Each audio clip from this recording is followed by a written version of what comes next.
This is the Non-Tech Podcast, conversations about education, technology, and culture, with Dr. Doug Reed and Dr. Matt Stranick. Thank you for joining us.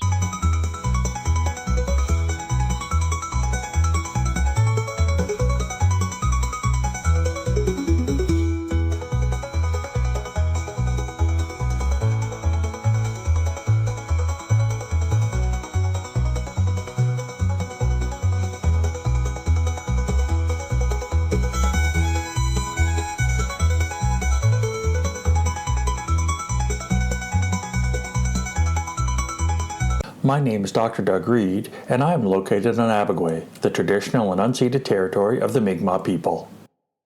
My name is Dr. Matthew Stranick, and I am on Treaty Number 8 territory, the traditional meeting grounds and gathering places of our First Nations, Métis, and Inuit peoples.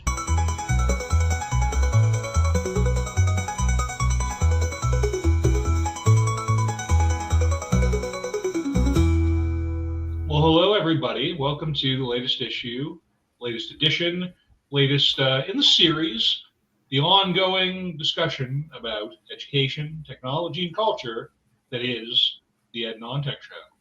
Really grateful that you're here, however you're encountering this, whether through the corresponding blog posts or the YouTube format or any of our various audio outputs that are there. We are really, really grateful, I think, both Dr. Doug Reed and myself, Matt Stranick, for those of you who don't know. Thanks a lot for being here with us, folks. Doug, how's it going, man? It's going pretty well. It's going awesome. Very well. The weather's wonderful here today. Just a little bit of rain, not too much. We just missed the perfect date. The perfect date was yesterday.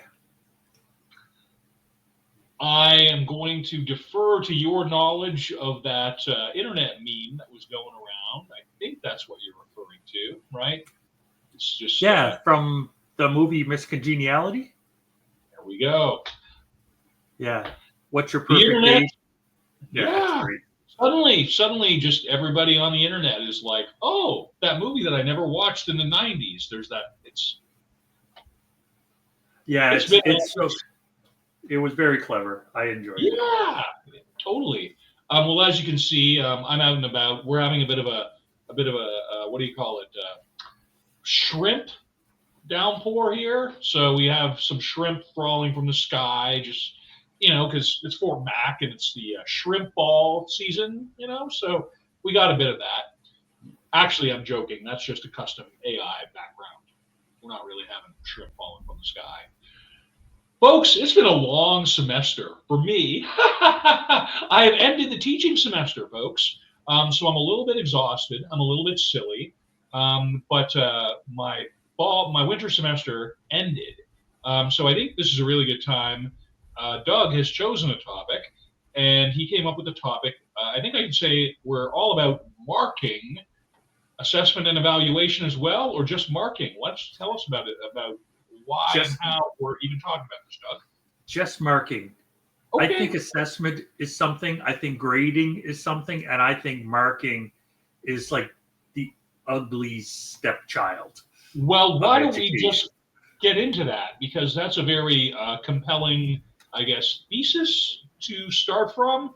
As always, folks on the show will know, who have watched the show or encountered it or whatever, we take a great amount of professional significance, because this is a professional and academically legit enterprise, in actually defining our terminology before we start operationalizing it, because quite frankly, that's just good practice no matter what your field is. So I'm always interested in what Doug has to say about semantics, about terminology, because it really does, for me, again, I always just think back to kind of the Stoic delineation.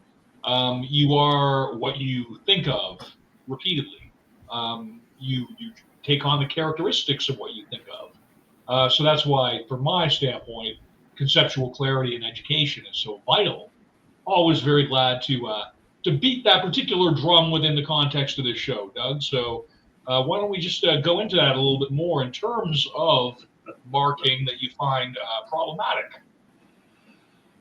I like helping students learn, and I've done assessment my whole life, whether I was a volunteer coach, whether I was volunteering in other areas, whether I was teaching. I like helping them progress, and assessment's part of that. I never enjoyed marking, because marking is, here's the pile of stuff that a number has to get connected to, or a letter has to get connected to. And it's always a giant freaking pile. Like, it's not, oh, here's a little bit, I'll putter away at this. It's, ugh. Like, it's marking ugh, right? Like, UGH should have been in the title.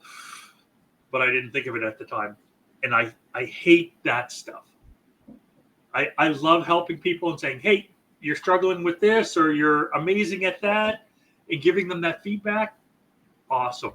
I would do that all day, every day. But pounding through pages and pages and pages of stuff that has to be graded, that is just pain. It's emotionally draining and painful. And I hate to bring it up because I know you're at the end of the semester, so I assume your desk is creaking under the pile of stuff you have to do. Thanks for that, Doug. I mean, obviously, I have a lot of thoughts about this. For me, just in terms of how my whole workload and workflow at my role has played out, is that in the first semester, which is to say the fall that I was there, I had 4 sections of a heavily loaded intro lit kind of class, wherein I had something like 150 students across those sections, which doesn't necessarily sound like a lot, but when you're looking at 500, when you're looking at like 500 words from each of those students coming in every week or two, and in need of meaningful feedback in the grading, as you say, Doug, I mean, that administrative function of sort of converting these really complex outputs of learning into sort of a binary numerical kind of value is very reductionist, and it flies against what I consider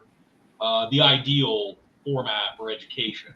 For me, it's like, you're really just looking for one little minuscule, highly subjective data point, to sort of represent complex learning processes. And as you say, feedback is quite a different thing. When I have students in class sessions or in my office, the speaking to their work and sort of, I like giving written feedback, but most of the time, I mean, students don't look at it. Really? Yeah. I didn't look at it. I mean, when I was an undergrad, as long as I got my A- or my B+, I was like, all right, cool beans. So I know the mentality that you're referring to. I think it speaks to the game that we play in higher ed of just like FTEs under all circumstances, right? The whole consumer, the whole student as consumer, the whole, and let's not even get into the fact the international students are paying twice the amount, and we've been prioritizing that aspect of their experience a whole lot at PSIs in Canada. And now we're starting to kind of see some pushback, some blowback from that across other areas of our policies as well. Folks, among many other things, it is the weekend prior to the Canadian election. I don't think we're going to get too political here because we haven't thus far, but it would be completely remiss for us not to mention that within the scope of the show. So I think we've set that up pretty well, Doug. Is there anything else you wanted to add before we get into our first reference that you pulled here for us? No, but you are definitely going to see a very distinct bias in all of these articles. Okay. I definitely went through and cherry-picked stuff that went along with my thesis. Well, hey, that's you're entitled to, because it's a free country, I think, still. And this is a highly legit, bespoke, independent media enterprise. So let's go for it, my bro. Right on. Okay. My first article is from 1918, So 107 years ago. You From Rug. love the old references, Doug. I love how you love the old references. I just talking about legit, talking about going back all the way in your intellectual validation, right? You go as far back into the thing as you can to start from a historical standpoint, so you actually know what the context is for your present moment. I don't know who needs to hear that, but it seems like a tendency that's somewhat lacking in a lot of key areas of contemporary discourse. Sort of horn in there, Doug. Yeah. But, No, that's the fine. old references are always the good ones, you know. I have learned never interrupt anybody that's complimenting me. So thanks. I'll take that. That was hard. It took years for me to learn that. Tricks of middle age, man. It happens. Yeah. So what else? So what are we saying here with the brother? So in 1918, in the Elementary School Journal, it was teachers' marks and the reconstruction of the marking system. And they're talking about over the last 15 years. So starting in 1903, they found one point of absolute agreement with every educator they talked to, is that we should overhaul thoroughly the methods by which we measure the outcome of instruction in public schools. So 122 years ago, they knew it was broken.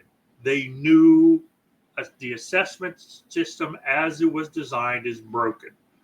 It has not become less broken in 122 years. And we're going to get to some more evidence of that later. Well, and as you say, that's an excellent point. I think that is sort of in keeping with about the model we have seen for institutional forms of education, in as much as there's been very little change in terms of just the dynamic where, you know, the sage on the stage versus the guide on the side, the transmission, the have them sort of in their rows in the class. I mean, it just, that whole industrial kind of era paradigm is still with us in terms of our instructional settings and methods largely, and it doesn't really fail to. I mean, it's a good alignment here, I think, with the issues in evaluation and assessment vis-a-vis marking. So it's a good call, man. So we're at generations. We're at what, 4 generations ago, 5 generations ago, we knew it was broken. And why the heck has it entered our culture where we know that in 85, oh, you're an 85 in that subject, you're an 85 in social studies, you're an 85 in English or math, that's good. What? How did that become a thing? Arbitrary values. It's fascinating. Yeah, it shocks me, but it's there. It's my great grandfather fought in World War I, and that would have been him.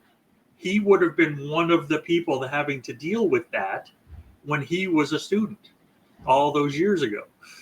So, if I may, Doug, then, in as much as you have worked in Australia significantly, do you find it's sort of the similar experience or issue that you're noting here in our sort of North American presumed context as in other countries? Or, I mean, are we speaking to it generally or more to the Canadian / North America standpoint?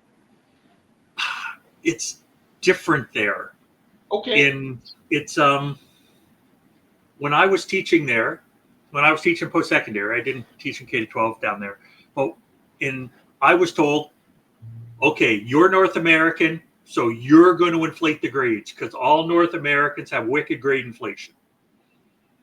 And I've told the story on a previous episode how I was shocked at the first grade I got when I was doing my PhD. Like, I got my first grade, like the first semester finished, and I got an adequate.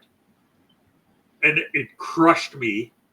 And my supervisor's like, I had 2 choices, adequate and inadequate. Like, give me a break, right? You got the best mark you could possibly get. You North Americans are all the same, right? He's super nice guy, right? But he made sure I understood his point. But when I was teaching, the first semesters I got to teach, they said, here's the grading structure. You can give one grade that's a high distinction, which is 85 or above, or you can give two grades that are distinctions, which is 75 or above, and you're allowed to fail one or two people. So that's a below 60, because 60 was the pass, and everybody else had to fit between 60 and 75. And that was the structure. The bell curve's shape was defined in advance. Yes. And one institution I taught at the end of the year, you printed out every grade for every class, and everybody in the faculty came together in a room, and they spent a day going through, and I had a copy of everybody's grades that they had given out in every class, and everybody had a copy of mine. And it was, okay, now we're doing EDIC 1000. Your average was this. You had this many high distinctions. You had this many distinctions. You had this. And it was, anybody got a problem with that? Nope. Okay, next. And literally it got to the point where, like, EDIC 1000 at one point, we had 400 students. So we had like 19 or 22 groups. And I had the associate dean of the faculty, and he gave every student a high distinction in his class. And so everybody had skewed the grades. Like, the grades were wicked. I'm in this meeting with this guy, like, and everybody else, and he says, geez, your grades are a mess. He says, look at this. You've got all kinds of, how come you didn't deal with that? I said, because it was you. You gave everybody a high distinction. And I called him out right in the meeting. I had just got tenure, right? So I called him out right in the meeting. I said, it was you. You gave out 22 high distinctions in one class. Nobody got anything but a high distinction. I was like, you're killing me here, right? So if you take your scores out, everybody else, the other 9 people doing the teaching were great. So you're the problem. So how do I admonish you? Right? And then everybody went quiet in the room. And it was like, I don't give a shit. Like, I'm just pissed off. Dr. Doug was speaking his truth. Yes, and I just got tenure. I had the giant shield of tenure to protect me. You had the T logo on your T-shirt there. Yeah. Yes, I really did. So it's just different. The marks are higher. They don't have like the A, B, C, D system. It's like an HD or a D or a pass or whatever, right? Like, they had different letters. But I really think it takes a lack of imagination to get that focused on that aspect of the endeavor. I don't mean to put things in negative terminology. I much prefer framing things in a positive manner, but I mean, all aspects of the educational enterprise are significant in their own specific manner.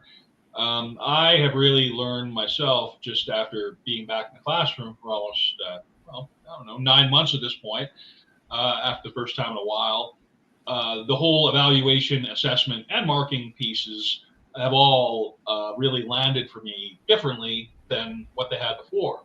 And again, as far as just an administrative process designed to justify certain elements of an institution's ability to operate by providing a tangible output that can be appearing on a transcript to, I guess, reinforce the notion of these institutions, PSIs, as being something that's going to slot you with a preferred standing into your preferred career.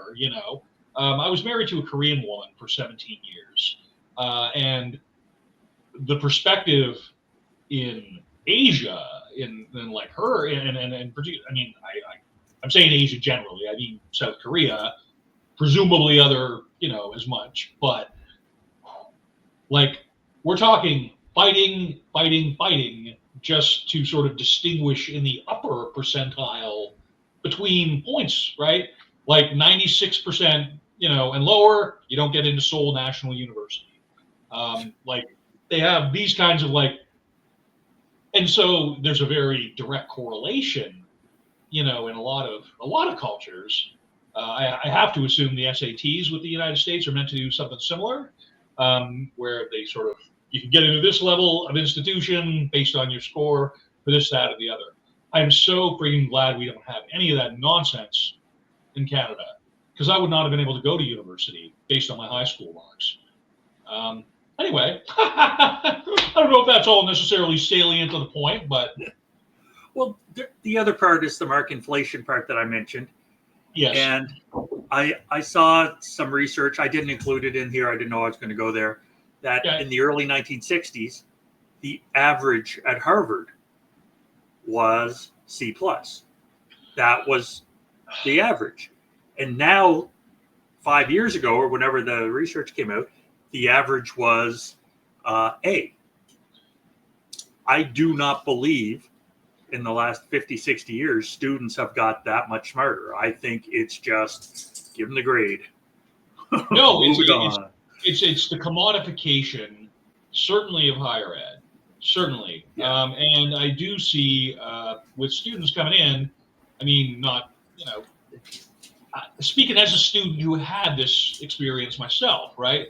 I'm going in this graduate program. I got into this graduate program because I got an A or A minus average, whatever. And if I'm in the graduate program, they're going to have this whole grading scale, but it's either A is adequate, B is in need of improvement. That's how we looked at it within the graduate programs that we were part of. So when I have students, asking me about their marks and stuff, I mean, it's like, fine, I got my rubric. I can justify everything I give out. But at the end of the day, the stapling of very complex psychological, mental, cognitive, emotional processes which inform education, reducing a phenomena of that complexity just to, here's a number, like, why isn't it an 85? Why did I only get 83? I don't know, because you dropped a few commas, right? Like, it's just. Yeah, it makes people petty. It makes educators petty. It makes students. It doesn't bring out the best in students to emphasize this stuff. It puts a whole chill on the notion of, I can learn stuff just for my own betterment because it makes me a better person. And if I'm a better person, I can do better things for people around me. It puts you in a sense of false competition amongst the people around you. And I don't mean to sound like any liberal socialist kind of weirdo, overly progressive or whatever. I'm just saying that in most areas, having competent, not competent, maybe a little thing for exceptional, maybe, that's all you need at the end of the day. Sorry, Doug, I'm just going off on a tear there a bit. No, that's fine. I just liked one of the things you just said. So. Oh, I see. All right. Well, that's fine. Yeah, so I was just taking some notes. But it's so true. I think it helps kill lifelong learning. 100%. I really do. I know my lifelong learning now doesn't involve formal assessment, doesn't involve any grading, because I don't care. I'm not interested. I'm a professional and I don't care. I don't want to know. Because it speaks to a level of confidence in the educator. Right? If you are confident in yourself as an educator and you are building that relationship meaningfully with students, then, I mean, as long as the communication is there and students know that they can get feedback from you, then, I mean, some student asked me, at one point, she was like, well, I haven't gotten that much of my grade. It's like, well, just strictly based on what I have seen, I'd be surprised if you get anything less in this course than a B+, right? I mean, that's the point. She just wanted some reassurance. And I'm like, well, you're in an upper level class. You're doing all the work. If you're not giving me anything that is like patently academically false, right? No academic dishonesty issues, then why wouldn't you get kind of the upper range of what we're able to provide, right? It's like a Pez dispenser. I mean, you remember Pez dispensers with like the goofy head on it or the plastic head? And it's like, that's how I look at marks. Just like, here you go. Here's your Pez dispenser, right? Anyway, I understand. Grading does that. Grading is the Pez dispenser of quantify, right? Divide and conquer, quantify, separate the so-called high achievers from the non. Again, you have to have some kind of mechanism for sort of making sure people achieve curricular goals. But it seems like marking is not meant really in most of its formats to help move learning forward. It's sort of just a thing that you attach at the end. Thanks for coming. Here's your sticker. I hope you enjoyed the film, right? It's just it's ridiculous, and it's in its present incarnation, I think, across higher ed. I'm going to say yes to everything except the word present, because it's been happening for more than 120 years. There we go. Okay. So it's longitudinally, it's not just present. It's fair enough. The big long now, so to speak. Yeah, the big long now. That's very fair. The big long now is that. I want to jump. I want to take us in a slightly different direction. I want to look at Manuel, Carter, and Dutton in 2018. As much as I love being in the classroom, understanding secondary English teachers' workloads in the journal English in Australia. And they looked at high school teachers, and they said high school teachers on average work 47.6 hours a week. Not the 20, not the 30, not the 40 that are normal, right? It's 20 hours of teaching, and then it's 11 or 12 hours of marking, planning, and prep, and then 7 hours of admin, whatever that is. That's a time sponge. Is that emails and filling in paperwork and submitting attendance, whatever it happens to be. And that's the average. I know that you're about to do a heck of a lot more marking than you did in the second week of January. It's interesting, right? I mentioned earlier, right, I had this sort of heavy marking load associated with my first semester. The second semester, the winter semester, I have fewer than half the number of total students across sections. And I have learned some tips and tricks where basically I sort of set all the marking. I made sure, because students do need early feedback right away. So of course, yes. On their first couple of writing assignments, I made sure that they got those back within 2 weeks. I'm just like, here you go, feedback, grade, just here's something. But then really I put it aside after those first couple assignments until almost the midterm. And then I marked a few more things. And now, again, half the term has gone by. They've given me some more stuff, but it hasn't kept me, I haven't had to just sort of keep at it in order to, it's like, I'm going to have 1 day of marking, not even a full day. Tomorrow being Sunday. And then that'll be it.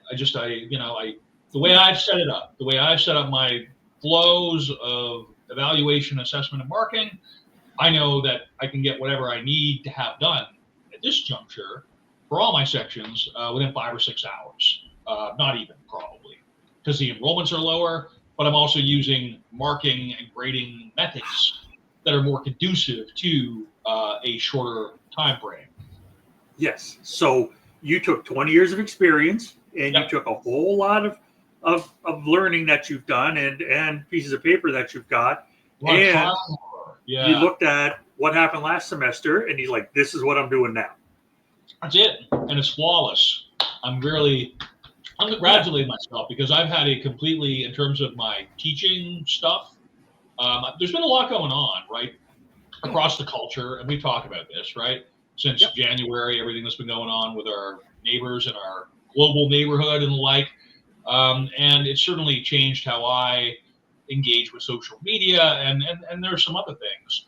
But within the midst of all this, for me as an educator, the center of my sort of practice is the classroom stuff and the prep and all of this. And while all this kind of tumultuous stuff outside of that is going on, outside of my control, what's going on in the classroom is in my control. And I had a completely, from a teaching and learning and grading, whatever standpoint, a completely stress-free experience. I've really thought about this, and this is like I've never felt this relaxed at the end of a semester, like I don't think in my teaching career since when maybe way back in Qatar when I was getting loose for the summer at one point. I'm just like, and I just so once you realize you got autonomy in your practice, and I mean, you can take measures that are proactive to enhance your quality of mental health and wellness.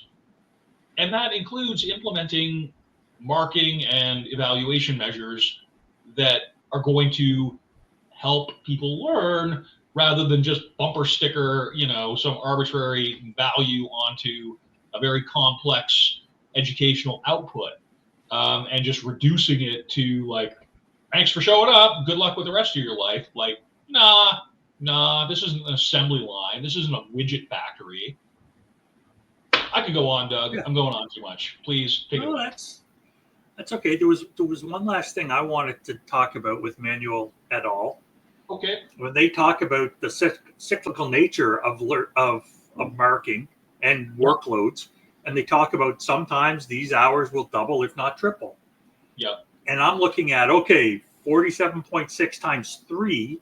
How much sleep is happening when you're doing nearly 150 hours, more than 140 hours of work a week, right? And I remember those. It's report cards are due on Tuesday. So it's frantically trying to get it done. And even if you're on top of it, then you got to still write the report cards, and it's got to fit whatever rando format. Then it's got to fit whatever I used to love like report cards where I could just write on it. Yeah. And then I remember my school went to this database thing. That was a disaster. It was just utter garbage. But the principal knew the mother of the guy that developed the database. They went to the same church, so we were using it. And it was a giant time sponge for everybody. It added so many hours that like people were losing their minds. Like basically they ran out of substitute teachers at my school one time because they got that done and then everybody was sick for a couple of days. That's how much extra work, because this guy was a piece of work, but I'm not going to go there. Well, these are very significant measures because nothing in education happens in a vacuum. Everything is connected to, so like what a superintendent does is connected to what a principal does, is connected to what a vice principal does, is connected to what a homeroom teacher and their students end up doing. I mean, the linkage is pretty direct, and there aren't even that many levels to it. So if you're sort of if you're participating in a culture which is really just trying to get widgets off the assembly line in the form of graduated students, again, not to be hyperbolic and not to use maybe some cliched kind of language, but I mean, the whole notion of let's actually elevate the mental and emotional endeavor of education and help people be better people rather than just sort of trying to parse out a certain amount of curriculum over a certain amount of time and then backstopping it with a bunch of papers and paperwork to just kind of justify your budgetary request for the following fiscal. That's what it comes down to. You got to have certain stats to justify your budget ask. And so that's where a real educator, a real teacher may start to get a bit resentful, where this stuff is encroaching on the trust and on the classroom culture. And for those who just deny that these things exist, that there's just curriculum and there's students, then you just, I feel bad. I feel bad for you, and I hope you can, find a way through it. So yeah, very fair. I agree with all of those comments. Awesome. I want to jump. Yeah, it happens on occasion. It happens on occasion. It's been known to. So I found a 2020 article. Ujir, Salah, Marzuki, Hashem, and Alias. Well done. And it's teaching workload. and 21st century higher ed learning settings. And the one thing they came up with is the assessment of student learning is the single most important contributor to academic workload. There's nothing impacts teachers and educators' workloads like assessment of students. So assessment of students is one thing, but to turn that into grading is a freaking disaster. Well, it's just, if you're in a class, you know how the students are doing, right? You can talk to them, you give them that feedback, you help them out with, oh, maybe do this or think about that, or you can see the look of confusion on their faces, and you can alter your pedagogy in your approaches and your activities. I had a student from my present cohort. This person did ask towards the exam period. They were just, I'm not sure how I'm doing in the class going into it. And I was like, the person was just like, I haven't seen that much of a mark. And I'm like, well, to be fair, what I try and do is have conversations with people in class. I try and give them the feedback when I count them in person. This particular person had only attended 2 lectures the entire semester. And as soon as I said that, I'm like, as soon as I mentioned to them, I'm like, yeah, I tend to provide feedback and commentary in class for people who show up because that's part of what class is. They're like, oh, okay, just, like, with respect. But that's pretty much how it went down, right? You got to be there to kind of get what you're going to get out of it. And so somebody who's just like, well, I've only got 10% of the evaluation or whatever going into the exam. Like, well, I mean, if you showed up for class and you had engaged a bit, then maybe you wouldn't have this uncertainty about how you're doing, right? The number itself would just sort of be, because that's all it is. It's just a little tiny, flat, arbitrary measure meant to sort of indicate somebody's competence to move on to the next level, give or take. So, one of the first things I do since I started in post-secondary is the first day I tell my students, because the first day everybody's new and we've done the get to know you activity and we're going through the syllabi. I say, I do not care what grade you get. I care that you learn. There you go. And people kind of freak out a little. And I'm like, give me 3 weeks. Right? By the end of 3 weeks, I am happy to give you more detail to that. And I've never had a student come up to me and say, I still don't get it, because after 3 weeks, they know me. They know how I'm rolling. They know what I'm doing. And I am not one of these gotcha people. I'm not trying to catch them doing wrong. It's like, I'm happy when they do well. So it's, once you get to know me, then you'll trust me.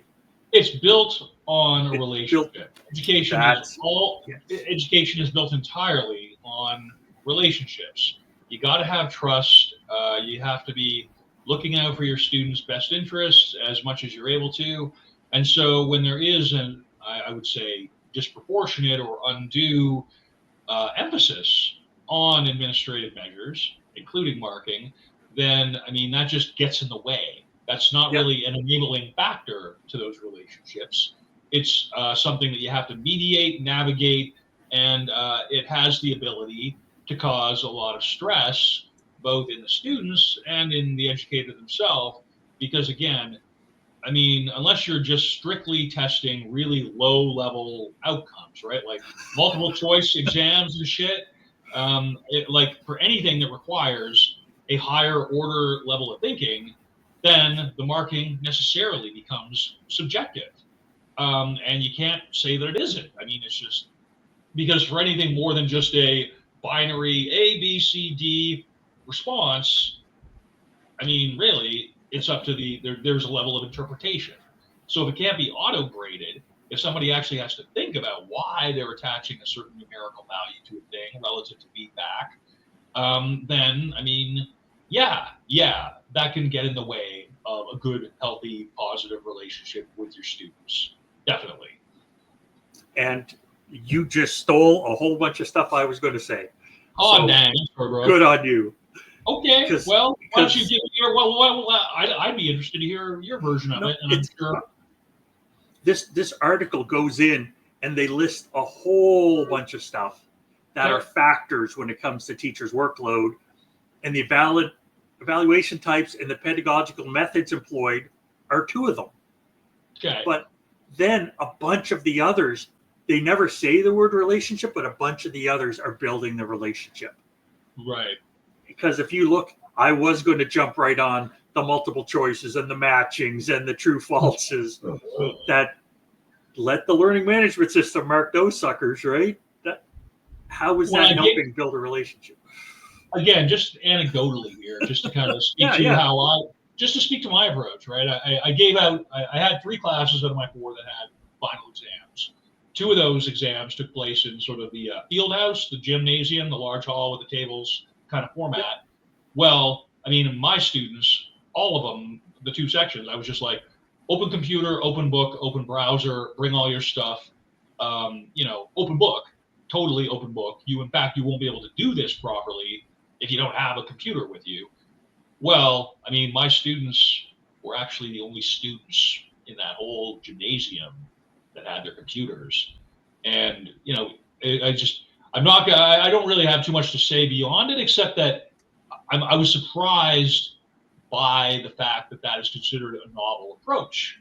I'm just like what? Like cheating? Cheating? What is cheating? Like allowing them to have full, evaluation and assessment versus marking. I didn't see this as, well, they're going to get 20 or 30% out of their final of this, so let's just make it a really hard, grilling of their knowledge. I'm like, nah, I'm going to give them, 2 higher order questions, write a mini essay or build a PowerPoint, and let's just use this as 3 more hours to actually build your understanding further of the subject material, masquerading that opportunity as a final exam. That's kind of how I reconciled that with myself, because otherwise, like, why am I even here, right? Just to make people stress, to make people feel like, no. That's how no. It's good. It goes against my philosophy that mental health and wellness comes first, actually. So. Yes. So you took a step away from grading. 100%. I made it so that students are going to have these opportunities to learn. And that's what I'm going to place the value on. And, any of this confrontational, you got to know it, or it's just, let's treat knowledge as it actually is, as a highly flexible, highly subjective, highly contextually bound entity. And let's see if we can actually build on it instead of having these high pressure, high evaluation scenarios at the end of each term, just to sort of prove that people have curricular competence or not. Yeah. When you're on most jobs, right, the internet is there, the research material's there, the textbooks are there. It's authentic, right? Yeah. In the workplace that you're positioning yourself to be in, you're never going to be in a situation where you got to do this huge project, they're going to be part of your job, but you can't use any technology. It's just, what? Get a life. Like, it's just, your boss would be choked if it's like, oh, no, I didn't use the computer for that work. And it's like, why not? Yeah, like we have this whole thing where all of the knowledge of humankind, regrettably, I have to say, most of the time, but there it is, it's just, why not use that to move people, further? Why not take those last 3 hours of the exam to get them to think more about something instead of just perfunctory, binary sort of testing of low-level learning outcomes? Yeah. The evaluative summary stuff, where here's the information, and they have to have the knowledge to be able to evaluate whether that info is useful or helpful at this point. Right. And it's the other thing too, it just give them a chance to, create something as opposed to just, again, right, Bloom's taxonomy. I got space here, you get Bloom's taxonomy on here somewhere, probably. Maslow's hierarchy of needs too, just while we're at it, throw them all on. In case I ever just need to say, what's your basis for your thing? Just, well, here's a graphic, here's another one. Throw on the COI overlap, just does. Well, yeah, literally, it's like, okay, where are we today? point to the level of Maslow where we are now, because if you're at some levels, you're not learning regardless. So you're just sitting there killing time. It's putting time in, you're not learning. Learning is multidimensional. Learning is a complex emotional, social, and intellectual process, and anything that sort of pursues a reductionist standpoint of that is just not aligned with how reality works in terms of how we experience it in our professional, personal, or in any other kind of ways. So this is we're getting some interesting ground out of here. We're getting some good coverage here. Was there anything else you wanted to speak to on this one before we move on to churches? No, nothing at all. Let's go to churches. Churches is talking about supporting teachers through workload reduction. And they built a toolkit. Awesome. So this is from 2020. They built a toolkit to help. And it's how do we hold on to our educators, right? Because the educators are getting burned out or they're quitting because of many, many, many reasons. And some things like creating alternative marking and feedback strategies, which is basically what we've been talking about, like not marking. We've been talking about how do we build a relationship and give them feedback. Unmarking is considered a thing. Ungrading, unmarking, that's like a whole other thing we could probably even do, like an ancillary spin-off of this at some point, right? But yeah, I have an axe to grind about that. So we'll have to do that. Well, always interested in hearing about the axing and the asking. Yeah, if that ungrading bullshit is to help the students, good. If it's to, I'm going to sit back and I don't care and it's going to be whatever grade I decide to come up with and there's no rubrics and no feedback and it's just, here's your number, that's not ungrading. Structuralist learning, yeah. Yeah, so I've got some experience with that and watching people. Right, so it's a fantastic idea that some people took and twisted, and it can end up horrific for students. But anyway, that's not where we're at. We are stepping away. We are stepping back, taking a step back from the abyss, the conceptual abyss, and we are looking here at. I love a good toolkit. I love a good practically oriented document which gives you strategies. No doubt, there's bullet points within that document. So if listeners go to the website analogue-trope.com/podcast, the link is there, right in the citation, so they'll be able to follow that and go look at the toolkit. It's 5 years old. It's literally got published when COVID started, so it'd be interesting to see how it fared during the pandemic. Shaken out post-COVID. But the fact that one of the things churches came up with is get away from marking and make it about the student learning and make 100%. It about the relationships makes all the difference in the world. So it's nice that even 5 years ago they were saying, yeah, okay, that's a thing. It makes you feel like I'm on the right track. And if I may, I mean, we've spoken on this show before to instructional design, and one of the things that really stood out for me when I was engaged in a master's program where I was taking a lot of ID kind of related stuff, was that good instructional design, good design of any kind, is usually invisible. It's fulfilling its purpose by being a natural part of the environment, such that you don't have to stop and think about it. Well, I mean, I believe that we've reached that point with ubiquitous online technology that there's no longer any need for any learning setup, bespoke or otherwise, to have to call attention to itself. You shouldn't have to learn a whole new different kind of interface to be able to use an application, because otherwise you're really just, playing gimmicks with marketers. You're just sort of going along with vendor choices to sort of inform your thing. If you're making your sort of assumptions about like, well, does it have a nifty interface, or whatever.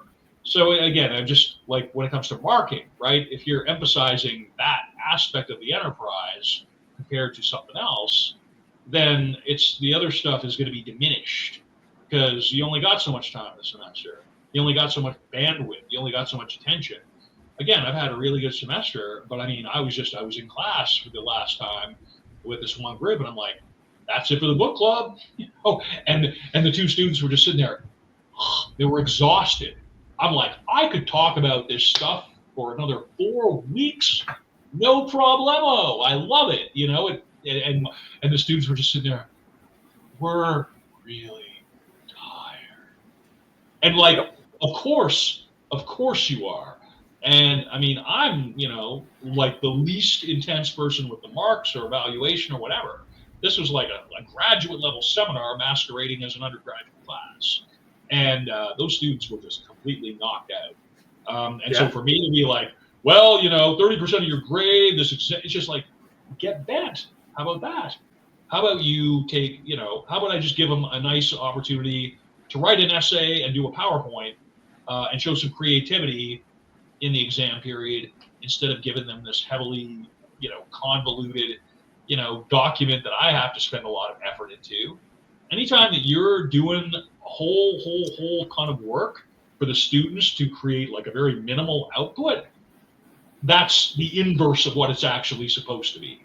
You're supposed to be able to give them minimal directions and get a lot back, compared to like these convoluted, multi-part exams with all these. It's just, no. How about that?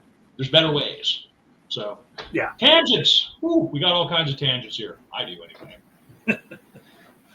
Okay. The last article that I have is from 2021. Yeah. And it's Henderson Brooks, and it's marking as emotional labor. And I love the way Henderson Brooks approached this. I love it because it's like, it can be hard. It can be exhausting.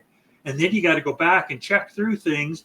And then you got people looking over your shoulder saying, well, is that number right there? And, well, how come this trend was there? And how come? It's the how comes after the fact, right? It's like, again, like last semester, that 150 student, multiple essays, I completely lost my ability to do time management how I would have preferred to. I discovered a whole ton of students who would be using generative AI on some assignments, and I didn't really have any wherewithal to follow up on it. So between navigating the so-called, dishonesty via AI, which we talked about earlier, last semester, and then plus this huge amount of marking. I mean, again, just speaking to me, I was like, the Christmas break, I went into bed for a week and I didn't get up out of bed. I was flat. I was completely. Yeah. And then when I came back after the semester, I had students who were like requesting reviews of their grades. I had, people on my leadership group who were going, Matt Stranick, what the fuck? I mean, not so much in exactly those words, but really like a lot of students coming forward with concern. And it's just like, I lacked a proper sense of schema for it in the first instance. And so, again, everything ended well. I mean, everything ended according to, good pedagogy, good grading process, and everything else. It ended up being fine. But this whole, you're never done with it. It's just, you're never done with it. Is very real. So. Yes. And that ties into the discussion categories that Henderson Brooks created to look at marking as an emotional labor. And it's like, where did you fit on the enjoyment scale? Where did you fit on the hope or hopelessness scale, or the pride or the anger, anxiety, shame, relief, boredom? I've never seen anybody approach looking at assessment and marking from those that lens before. That's very true to the contemporary academic work environment. Because again, people are on contracts. People are like, the whole notion of post-secondary education is supported by temporary contracts. by sessional people, by people who just have extreme job precarity, and then in addition to high amounts of grading and admin associated with perhaps unrealistic or overloaded classes, because when you're a sessional, you're getting paid your $5,000 a month or whatever it is. 5,000 a course often. Yeah. Right. Per course, right? Yeah. But I mean, that's the same whether you got 3 students or you have 50 students. And again, what they do is what a lot of institutions do out of necessity to be, I guess, economically viable, is relying on people who have little choice if they want to work in their area than to accept these temporary contracts. So they're stressed, they're tired, and then in addition to just wanting to do a good job of the course delivery, right, just being human, having those moments, and making sure your students are doing your best, then there's all this extra admin kind of layer. Like, it's harsh. It can be tough for sure. And there is other literature that I read that I didn't include here that talks about that. And I call it the sessional ghetto. It's people get into that, they can't get out. And that's where mark inflation comes from. It's if the students complain, you don't get your job back next semester. So, yep, everybody passes. I'm really glad you drew that level out of this, because that correlation, because every place that I've worked at, I hate to say it, but those student surveys that they do at the end of the semester are the king. You might as well just say that all the other factors are, when it comes to personnel or whatever decisions regarding a new or sessional or probationary kind of staff member in an academic place, those survey results can make you or break you. And regardless of how subjective they are, regardless of the fact that students will vent and through the anonymity of it, regardless of how biased or problematic the question's language happens to be, it just, again, those are another way of regulating people who are already in really precarious situations. It could go on, but. And Anderson Brooks talks about that,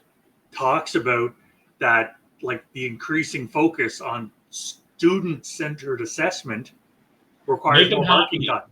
That's just it. That hasn't been tied into any workload adjustments. Everybody gets an A. Everybody gets to feel good about themselves, and but you can't. But again, if you are too high on the curve, so again, right? It's like, how do I sort of ensure that my chair and that my associate dean or whoever are not? How can I ensure their confidence in the marking scheme while still ensuring, for all intents and purposes, not even so much that you got happy students, but that you're not getting negatives on those, that's it. It's just, it's not even like what those surveys are meant for is documenting negatives or absence of negatives.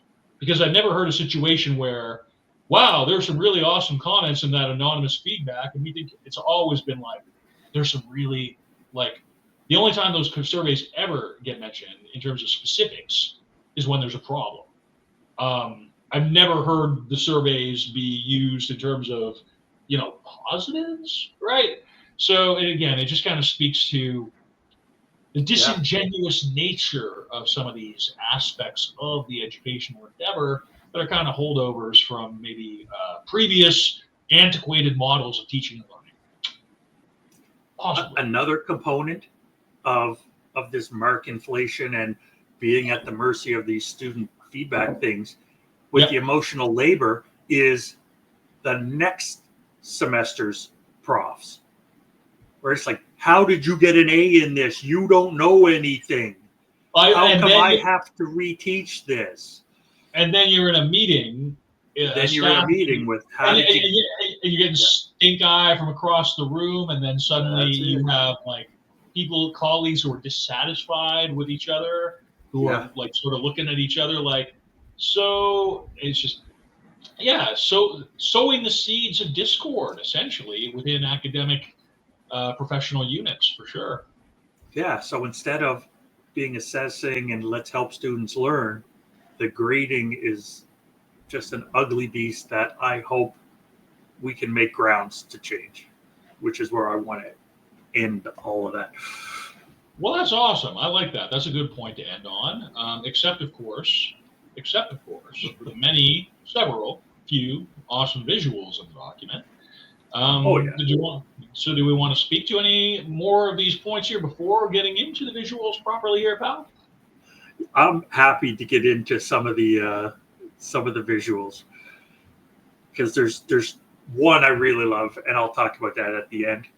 But I found Vietnam National University, Hanoi, the University of Engineering and Technology.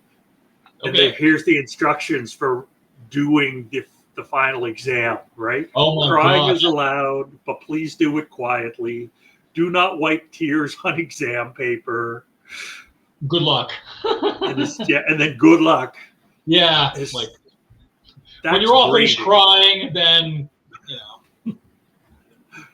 So for people to go take a look at some of the others, there's a nice little Tolkien one in there because I'm a sucker for all the things Tolkien.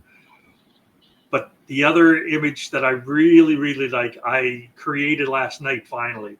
It's the very last image. It's the for people that are using generative AI. Young action figure thingies.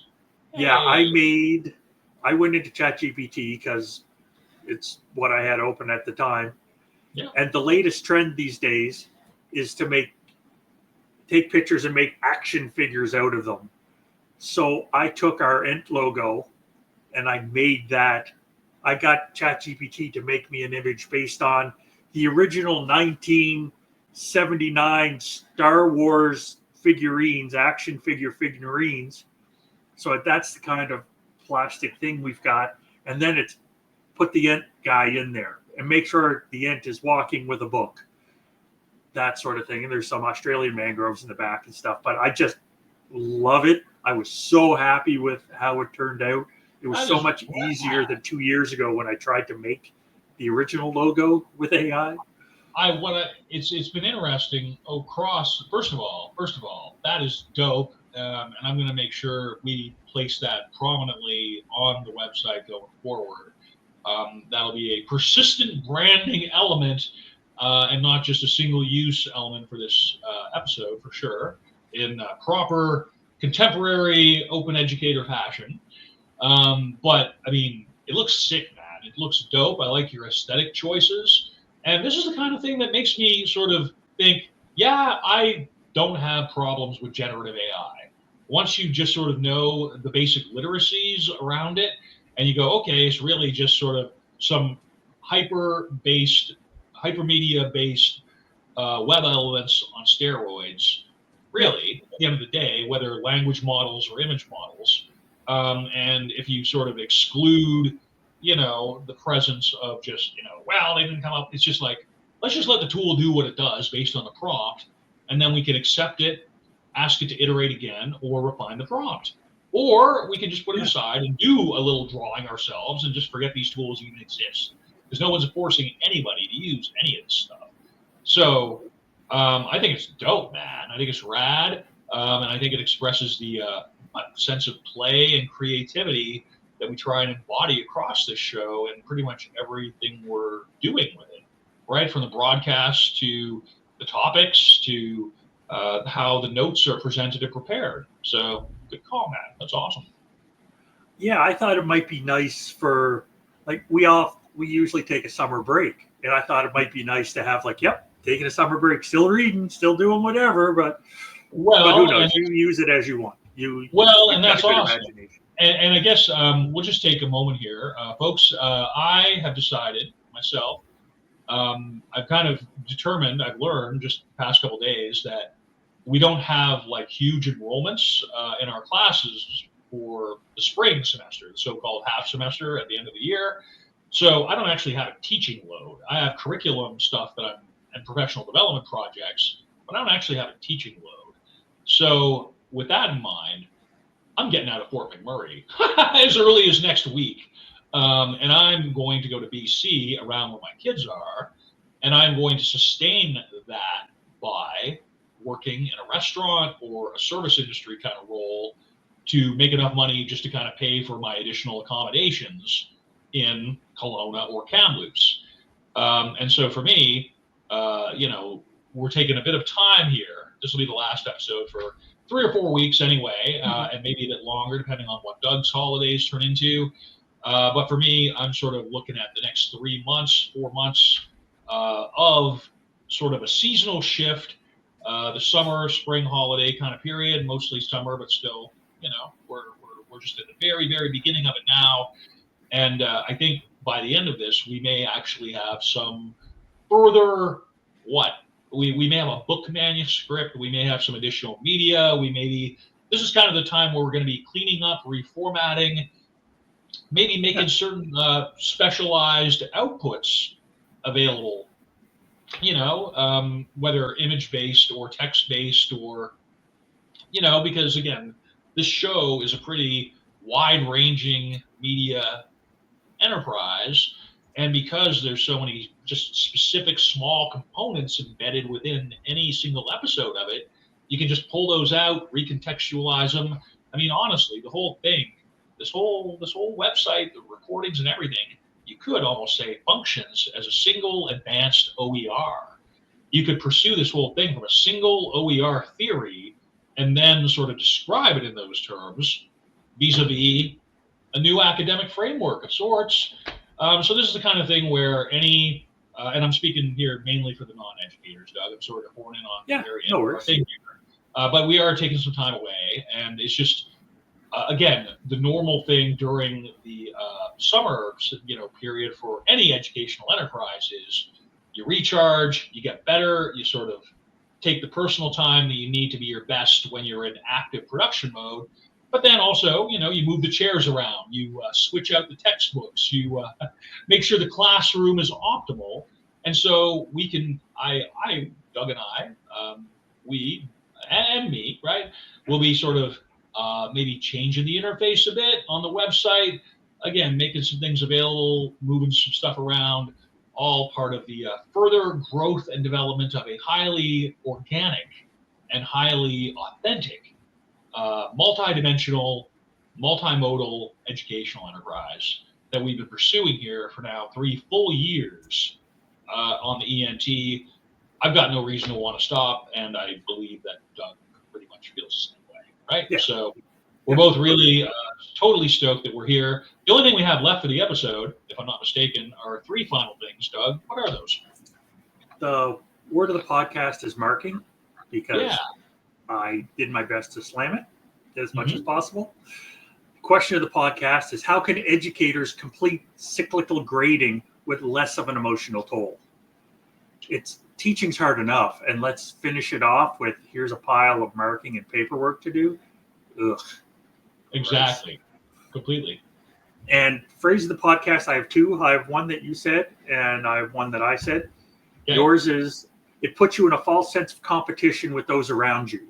Yeah. Because for me, education is about me learning. And I get that there are some situations where you're in competition for a select few things. But as a lifelong learner, that doesn't exist for me anymore. I'm out of that. 100%. And my quote comes from, I spun off something you said, and I said, grading is the Pez dispenser of education. Click, click. Yeah, the goofy head. Pop up. That's it. Here's your little tutti fruit popping. Yeah. Pretty much. That's it. Exactly so. Well, so that's all I got. That's all he's got. That's all I've got. So thanks a lot for checking out the show, wherever and however you are. We certainly appreciate you, and we'll definitely be back at some point during the summer months to check in, of course. But until such time as we meet again, thanks a lot. And why don't you visit our website? Why don't you check out some of the significant back episode catalog that we build up? Why don't you check out some of those resources? If you like them, let us know. If you like them, share them with your friends. because we're all in this together. And quite frankly, we wouldn't want it any other way, I don't think. Thanks for being here, folks. Take care. Bye for now. Bye for now.